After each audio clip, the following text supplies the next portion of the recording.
Good morning. You know, the passage we just read is all about light. Have you ever been in a place that was so dark you couldn't see your hand in front of your face? I used to have a friend that lived north of here, right around the Beaver Lake turnoff. There's kind of a cluster of homes right there along the side of the road. And I used to go to this place during the day, and I'd never been there at night. And I remember one day I went there and I stayed till after dark. And it had been after rain, and so the little road, goat path thing that goes out to his house was kind of flooded. So I had to park down the road and walk to his house. I didn't realize after dark out there that there are no lights on poles anywhere, and that happened to be an overcast night, so there was no moon, there was no stars. I couldn't even see the road, and I could kind of tell that I was sort of on the road by where I was walking. And did you know that people who live out in the country have dogs? So I'm walking along, and I hear it coming up behind me, and I turn around. I couldn't see a thing, but I could hear him, and I didn't know which way to run. I kind of backed up, and I remember, I think I yelped out in fear or something like that. Fortunately, that dog was a wimp, because the next thing I heard was him running away. But I didn't know where to go after that. I kind of stepped off the road, and I knew that I had to go somewhere in the general direction that I was already heading. It was so dark out that night, and I should have taken a flashlight with me. And you know, that kind of describes what life is like without God. See, Jesus has given us the tools that we need to navigate through life and to know which way we need to go. And if you don't have the right tools, then you're not going to know the way to go. And you know, when we look at the Gospel of John, and we're going to be spending some time in the next few weeks over the Gospel of John, John spends 12 chapters reciting the teachings of Jesus and spends time focusing on who Jesus is, because we need Jesus in order to see. And he begins at the very beginning with this idea of Him being our light. And so, we need Him in order to focus on everything that we do and where to go. So let's go ahead and turn to the Gospel of John, the first chapter, and we're going to read that whole first section of John, the first chapter. So John chapter 1, and we're going to read down to verse 18. In the beginning was the Word, and the Word was with God, and the Word was God. He was with God in the beginning, and through Him all things were made. Without Him nothing was made that has been made. In Him was life, and that life was the light of all mankind. The light shines in the darkness, and the darkness has not overcome it. There was a man sent from God whose name was John. He came as a witness to testify concerning that light, so that through him all might believe. He himself was not the light. He came only as a witness to the light. The true light that gives light to everyone was coming into the world. He was in the world, and though the world was made through Him, the world did not recognize Him. He came to that which was His own, but His own did not receive Him. Yet, to all who did receive Him, to those who believed in His name, He gave the right to become children of God. Children born not of natural descent, nor of human decision, or of a husband's will, but born of God. The Word became flesh and made His dwelling among us. And we have seen His glory, the glory of the one and only Son, who came from the Father, full of grace and truth. John testified concerning Him. He cried out, saying, "This is the one I spoke about when I said, 'He who comes after me has surpassed me, because He was before me.' Out of His fullness we have all received grace in place of grace already given. For the law was given through Moses. Grace and truth came through Jesus Christ. No one has ever seen God, but the one and only Son, who is Himself God and is in closest relationship with the Father, has made Him known. And so the first thing this passage tells us is that Jesus is our light. And you notice in the very first paragraph, light and life are inseparably connected together. You need light in order to have life. And of course, when we think of life, we usually think of the sun. Without the sun, we wouldn't have life, right? But this passage is talking about a different kind of light. We're not talking about wavelengths that moves through space, but we're talking about Jesus Himself. In Him was life, and the life was the light of all mankind. So Jesus is to our soul, Jesus is to our spirit what the sunshine is to our body. We can't have life without Him. And throughout His ministry, Jesus teaches this message in a number of different ways. He calls Himself the bread of life. And if we're going to live, we need to rely on Him for life. Jesus is the one who gives living water. And if we come to Him and we believe in Him, then that living water will become a spring, an everlasting spring inside of us. Jesus also says that He is the good shepherd that gives abundant life.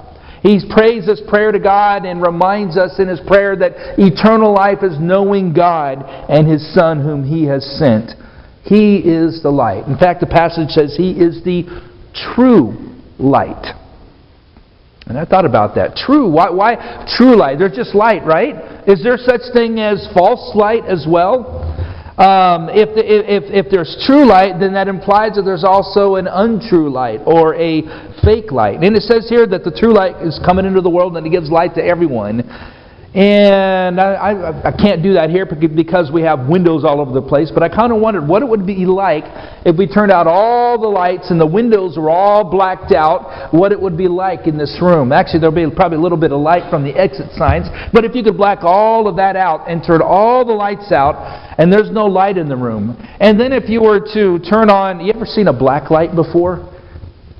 Kind of cool, isn't it, when you turn on? I always thought it kind of a weird name, a black light. You know, you would think black and light would be opposite of each other. But when you turn on a black light, there are some things you can see very vividly, right?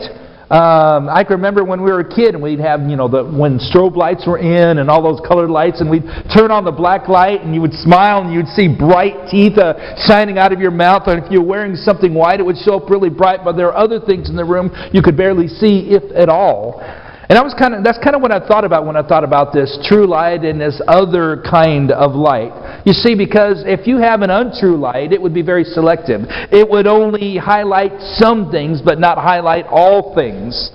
And so when we're talking about an untrue light, we're talking about an idea that says, I'm going to be selective here. I like parts of God. I like parts of Jesus. I like parts of His teaching, and I'll highlight those things. But these other things here, I really don't go for. I'm just going to go ahead and ignore those things. And I'll black out the parts that I don't like. And, of course, we know that would be disastrous. I mean, if you're going down the road and you've got lines on the road, they're there for a reason, right? That yellow line down in the center of the road is there for a reason. If you say, well, I don't like that there because it's too confining, I'm just going to black out the yellow line. Of course, we know that would be disastrous. And so if you use the black light to black out what you don't like, the results would be disastrous. True light has all the wavelengths in it. Through the light of the sun, we can see clearly and follow the path that God has laid out for us in life. And when you do that, things have a tendency to go better. With the true light, you can see the line on the road, and that comes from the Son of God. Which means we need to see all things through the light of Christ. Whether it's our relationships to one another, whether it's our education, whether it's deciding which is right and which is wrong, whether it's deciding which is wise and which is unwise, everything needs to be seen through the light of Christ. Because, and this is our second point from the passage here, Jesus is God explained. Through Jesus, the last part of the passage we read, He has made God known. And I know some things are kind of hard to understand, especially when we're talking about the things of God. You know, I remember when I was a teenager, my brother had a girlfriend, and she spoke this thing called Pig Latin. You ever heard of that before? Pig Latin? I could never make out what she was saying, but for some reason, my brother, she would start talking and it sounded like gibberish, but they could communicate. Now, he couldn't respond to her because he couldn't do it, but he could understand her. And I never had a book that said Pig Latin for Dummies, and so whenever they wanted to keep a secret from me, I never really could understand what it was they were saying. I would have needed an interpreter. And when it comes to God, He is so much bigger and greater than we are. We need an interpreter, and that Jesus is God's interpreter. Notice what it says in verse 14. The Word became flesh and dwelt among us. Or more literally, the word tabernacle, tented among us. And when you think of God tenting or tabernacling among us, what do you think of? I know one of the things that come to mind is in the Old Testament, when God wanted to come near to His people, He had them build Him a house, a sanctuary. He had them build a tent, and He lived in the midst of His people.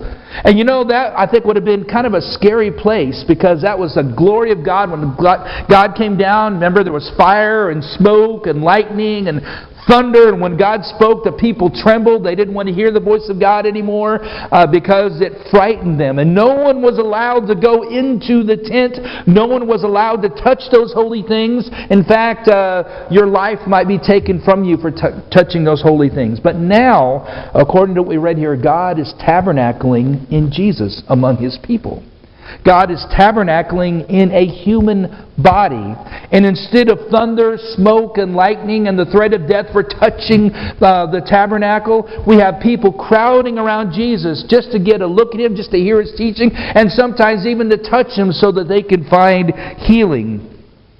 God came down in the flesh, and part of the purpose was to explain God. He has made Him known. Verse 18, it says, no one has seen God, but through Jesus, He has made Himself known. Jesus Himself is God in the flesh. No wonder it's called the Word that has become flesh. And then finally, the third point.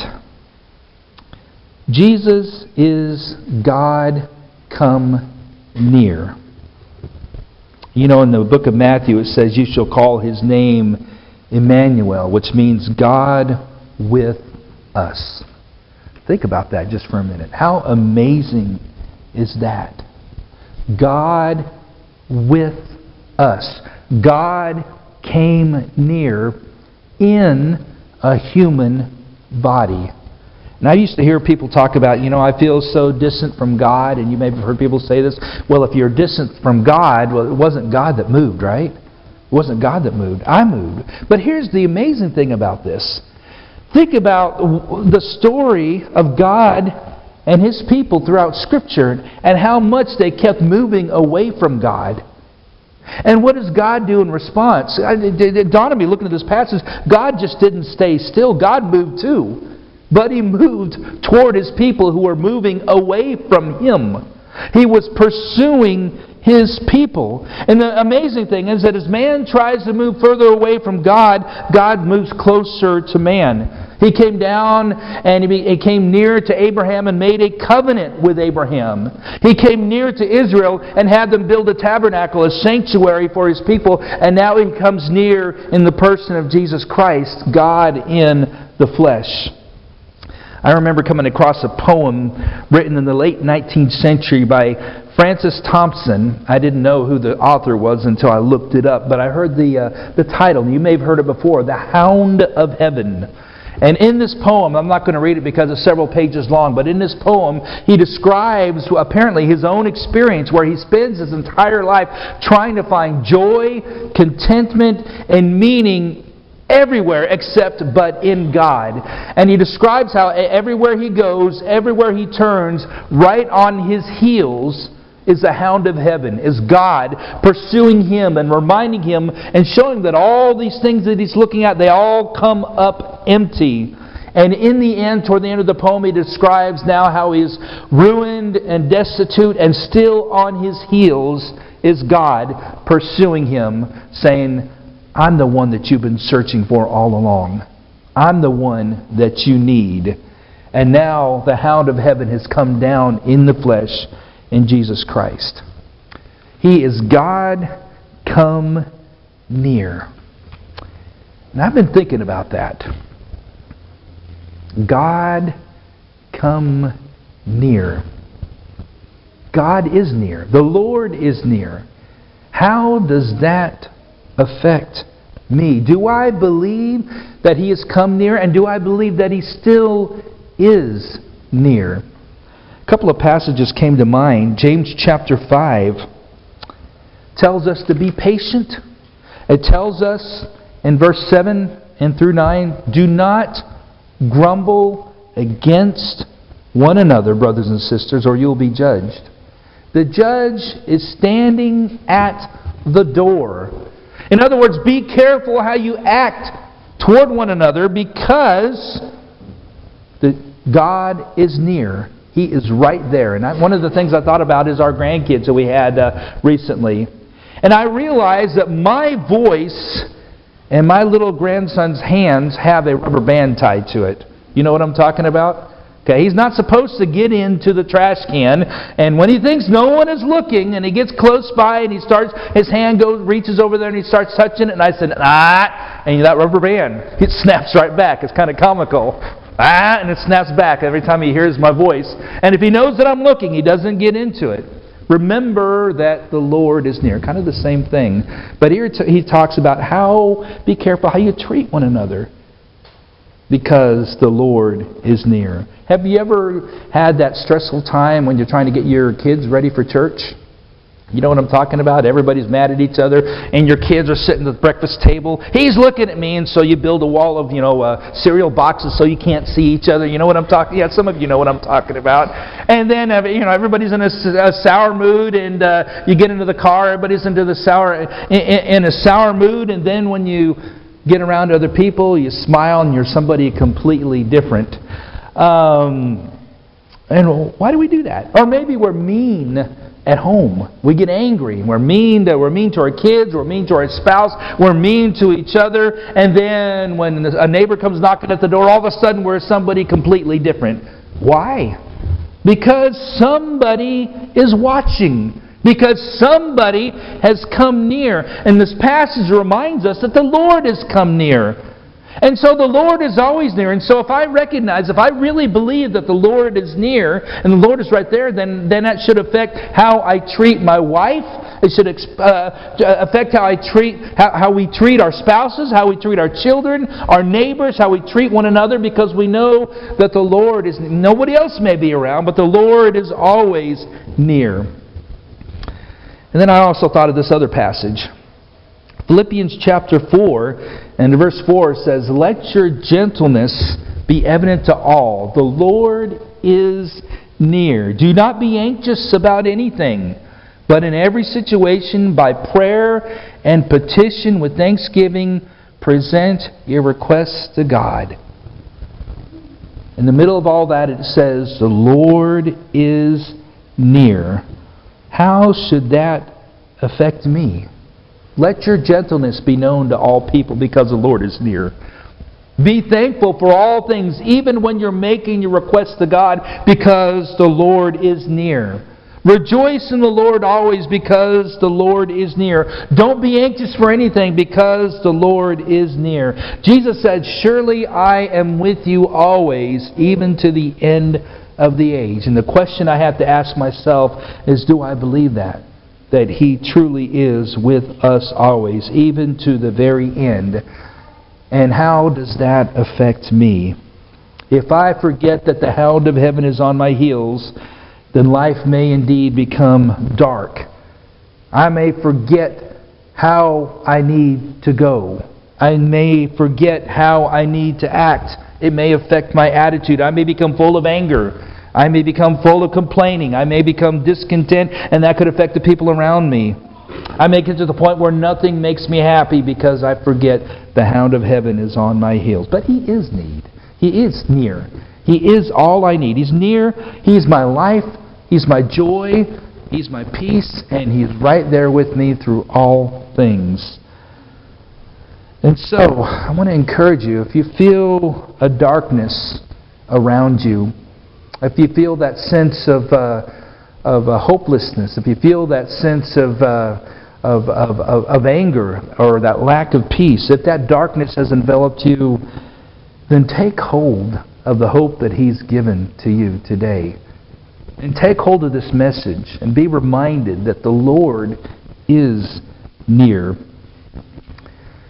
And if you haven't done that, we're going to go ahead and sing a song in just a minute. And I always offer an invitation and a reminder for those of you that have not accepted Jesus' Lordship over your life. He wants you to do so today. If you believe that He died on the cross for your sins and rose up from the grave, and you're ready to accept Him into your life as your Master and as your Lord, then you're ready to go down into the water and be born again. And He will give you light. And if you haven't done that, then make that decision to do so today. And if you have already done that, then remember, the Lord is near. And think about that as we stand and sing.